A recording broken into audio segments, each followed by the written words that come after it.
9 TV Telugu digital news కి స్వాగతం. Doctor BR Ambedkar విగ్రహానికి పూలమాల వేసి నివాళులు అర్పించి నిరసన దీక్ష చేపట్టిన జనసేన టీడీపీ శ్రేణులు. నిరసన దీక్షకు సంఘీభావం తెలిపిన తెదేపా నేత మాజీ మంత్రి దేవినేని ఉపమహేశ్వరరావు, జనసేన ఇన్ఛార్జ్ అక్కల రామ్మోహన్ రావు గాంధీ. ధర్మల్ పవర్ స్టేషన్లో ఎమ్మెల్యేలు, మంత్రులు భాగస్వాములై బూడిదను పందికొక్కుల్లా దోచుకుంటున్నారు. ధర్మల్ స్టేషన్ లోపల చేయాల్సిన పనులు చేయకుండా బూడిదను డ్రైనేజీల్లోకి రప్పించి జేసీబీలు, ప్రొక్లీన్లు పెట్టి సొమ్ము చేసుకుంటున్నారు. బూడిద చెరువులో వేలాది లారీలతో అడ్డగోలుగా దోచేస్తున్నారు. నియంత్రిస్తామని చెప్పిన అధికారులు అడ్రస్ లేరు. వీటీపీఎస్ యాజమాన్యం ఏం చేసినా ఈ పాపం ఊరికే పోదు. పెద్దిరెడ్డి దగ్గర పనిచేసే గుమస్తాలు, సన్నాసులు, వైసీపీ నాయకులకు, ఎమ్మెల్యేలు, మంత్రులకు బూడిద పంచి పెడుతున్నారు. వీటీపీఎస్లో పనిచేసే సిఈ, ఈఈ, డిఈ అధికారులు అందరినీ డమ్మీలు చేశారు. పెద్దిరెడ్డి దగ్గర పనిచేసే ఓఎస్డి, డిఈ భాస్కర్ రావుదే పాపం. తిలపాపం తల పిడికెడు అన్నచందంగా అందరూ కలిసి పందికొక్కుల్లా బూడిద తింటున్నారు. ఈ వెధవలు, సన్నాసులు, బూడిదాసులకు బూడిద తినిపిస్తే మన ఆరోగ్యాలు బాగుపడతాయి. వందలు వేల మంది బూడిద బారిన పడి చనిపోతున్నారు, అనారోగ్యం పాలవుతున్నారు, ఆసుపత్రుల బారిన పడుతున్నారు. ఈ ప్రాంత ప్రజలు కోట్ల రూపాయలు వారి ఆరోగ్యం కాపాడుకోవడం కోసం ఖర్చు పెడుతున్నారు. వీటీపీఎస్ గేట్లు మూసే రోజులు తొందరలోనే ఉన్నాయి. బూడిద వాయు కాలుష్యం, జల కాలుష్యం, శబ్ద కాలుష్యాన్ని ఆపకపోతే ఇంకా పెద్ద ఎత్తున ఆందోళన ఉధృతం చేస్తాం. జయనన్నారం కాలనీ దాకా మొత్తం ఈ బెల్ట్ అటు జీకొండూరు కూడా మొత్తం ఈ బూడిద కాలుష్యంతో టోటల్గా ఊపిరితిత్తులు దెబ్బతిని హార్ట్ అటాక్లు, కిడ్నీ, లివర్, అసలు ఎన్ని జబ్బులు బారిన పడుతున్నారో. ఇక్కడ మేము ఇప్పుడు కూడా శబ్ద కాలుష్యంతో బాధపడుతుంటే ఇప్పుడు వాయు కాలుష్యం, జల కాలుష్యం, తాగే నీళ్ళలో బూడిద వచ్చింది. నేను జడ్పీసీఈఓ వచ్చి కూడా గుండెలు బాదుకొని వెళ్ళాడు. నేను ప్రత్యక్షంగా వెళ్ళి చూపించాను. నేను ఆపేస్తానన్నాడు సిఈ వీటీపీఎస్. ఇంతవరకు అడ్రస్ లేదు. పెద్దిరెడ్డి దగ్గర పనిచేసే ఒక గుమ్మస్తా డిఈ భాస్కరరావు అనే అతను ఇవాళ వైసీపీ నాయకులకి, ఎమ్మెల్యేలకి, మంత్రులకి బూడిదని పంచిపెడుతూ తలాపాపను తెల్లా పెరిగినట్టు అందరూ కూడా ఎమ్మెల్యేలు, ఎంపీలు, మంత్రులు అందరూ కూడా కలిసి ఈ కేసునేనాని ఒక పెద్ద పుడింగ్ ఉన్నది. ఈ కేసునేనానికి బూడిది కనపడదు. ఎమ్మెల్యే వసంతకృష్ణ ప్రసాద్కి బూడిది కనపడదు. మంత్రి జోగి రమేష్కి బూడిది కనపడదు. పెద్దిరెడ్డి రామచంద్రారెడ్డి విద్యుత్ శాఖ మంత్రికి బూడిది కనపడదు.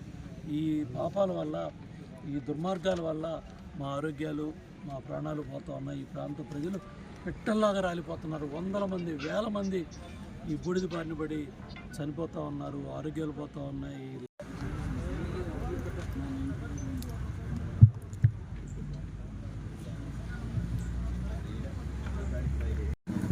సరే ఓకే. హలో.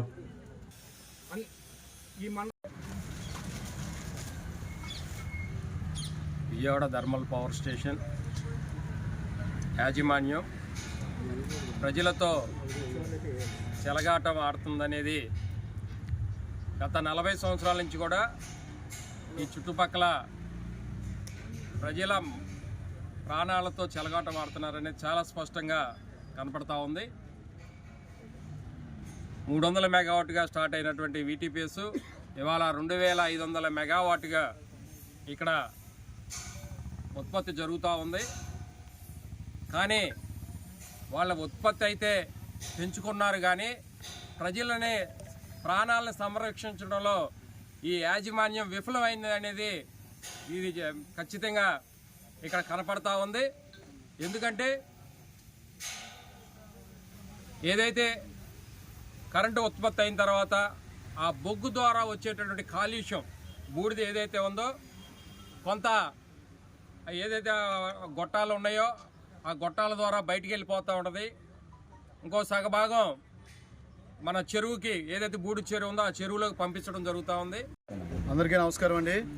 ఈరోజు జనసేన ఆధ్వర్యంలో,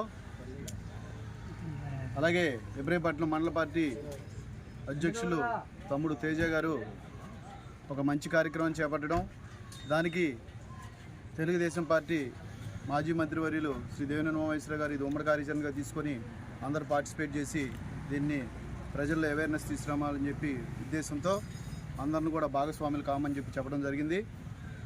వారి ఆదేశానుసారం అందరం కూడా కలిసి ఈ రోజున ఏదైతే సోదరుడు ఇక్కడ నిరసన దీక్ష చేపట్టడం జరిగిందో అది ఈ వీటీపీఎస్ యాజమాన్యం యొక్క నిర్లక్ష్య వైఖరి వలన, వారి యొక్క అనాలోచిత నిర్ణయాల వల్ల ఈ రోజున ప్రజలందరూ కూడా చాలా ఇబ్బందులు పడాల్సిన పరిస్థితి ఈ రోజున అందరూ కూడా చూస్తున్నారు.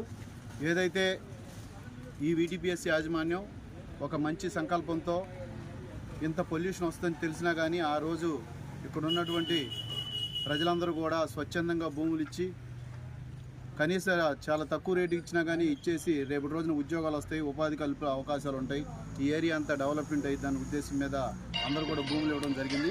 కానీ వీళ్ళు ఎవరైతే భూములు ఇచ్చారో వాళ్ళ యొక్క ప్రాణాలతో చెలగాటలాడుతా ఇక్కడ స్థానిక ప్రజలందరినీ కూడా ఇబ్బంది గురి చేస్తూ ఈ రోజున అందరిని కూడా ఇబ్బందికి గురి చేస్తున్నారు. ఈ కాలుష్యం గురించి మరి మొట్టమొదటిసారి మరి కాలుష్యం నుంచి మరి ఒక నిరసన దీక్ష అనేది చేపట్టాలి, ప్రజలకు ఒక అవేర్నెస్ తీసుకురావాలన్న ఉద్దేశంతో మరి ఈరోజు జనసేన పార్టీ తరఫున అలాగే మరి టీడీపీ వాళ్ళని కూడా కలుపుకొని ఈరోజు ఇక్కడ నిరసన దీక్ష చేయడం జరుగుతుందండి. మరి మా మండలం పరిస్థితి చూస్తుంటే ఈ కాలుష్యం ఎలాగుందంటే ఆఖరికి తినే అన్నంలో, కూరల్లో, తాగే వాటర్లో కూడా మరి బూడిద కనపడుతున్న పరిస్థితి అండి. మరి సాధారణంగా ఈ ఏరియా మరి కమర్షియల్గా ఎంతో డెవలప్ అయిన ఏరియా కానీ మరి ఎన్టీటీపీఎస్ మరి ఎలాంటి కాలుష్య నివారణ చర్యలు కూడా తీసుకోకుండా వీళ్ళు ఇష్టానుసారంగా మరి వీళ్ళు కొనసాగిస్తున్నారు. మరి పక్కనే ఉన్న మరి బూడిద కూడా వీళ్ళు బంగారం చేసేసి మరి వీళ్ళ ఇష్టానుసారంగా అమ్ముకొని దాని మీద వచ్చే రాబడి కూడా మాకు అందజేయకుండా మరి వీళ్ళే తినేసుకొని మరి ప్రజల్ని అనారోగ్య పరిస్థితికి కూడా గురి చేయడం జరుగుతుంది. మరి దీని గురించి గట్టిగా స్పందించాలనే ఉద్దేశంతో ఈరోజు జనసేన పార్టీ ఆధ్వర్యంలో ఈ కార్యక్రమం నెలకొనడం జరిగిందండి.